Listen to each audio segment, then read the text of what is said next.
In today's Saturday bonus feature, we're going to take a look at a verse and see how Greek matters in understanding what the verse means and says. So we begin here in James 2:14, and we'll just look at the latter part of the verse. And here's the subject. Hey, pistis, faith, dunatai, is able, sosai, that's your aorist infinitive, to save him, question mark. And notice this is a rhetorical question. It begins with may.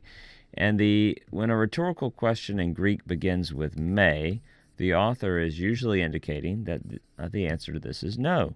So if we just read this in context, just apart from context first, is faith able to save him? And the answer to that is no. And this surprises us. And some people, because of some of the language of James, wrongly then will teach, well, you have to have faith, but then if you don't add works to that, faith sort of gets you going, God gets you started, but then you have to complete your own salvation with works, or else you're condemned to hell. And I don't think that's what James is saying or what the New Testament teaches. Instead, if we look back, he's already defined what this faith is. It's an inadequate faith. It's a verbal faith. Let's go back to the beginning of the verse.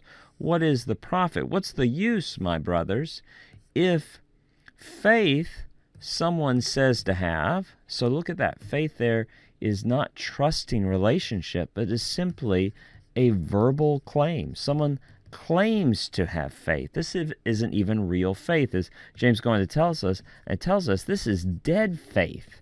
This is with no fruit, and it's even a demonic faith, a faith that demons have, simply a verbal or intellectual assent with no trusting relationship or submission.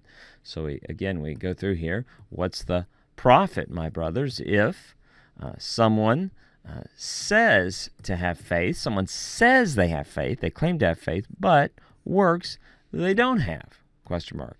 And James goes on then to say a faith like that, a dead faith with no fruit, a demonic faith, is no use.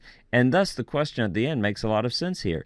Is that kind of faith able to save him? And context is most important here. We don't want to make too much of this, but that article right there is significant, isn't it?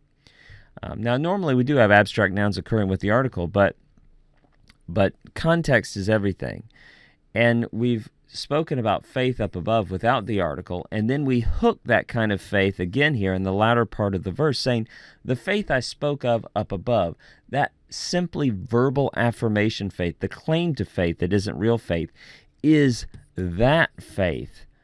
such faith as that able to save him? And the answer then is, of course, no. You'll notice most English translations will add the word that or such, reflecting the presence of that use of the article. That's called the anaphoric use of the article. That means the looking back use of the article, or sometimes called the article of previous reference, the article that hooks a previous referent and then points our eyes back to it. You see, Greek matters. It matters what the apostles intended to convey through the words they wrote, through the phrases and sentences and paragraphs. And our job is to carefully study that and with joy given by the Holy Spirit, submit to that teaching, believe it, live it, and love it.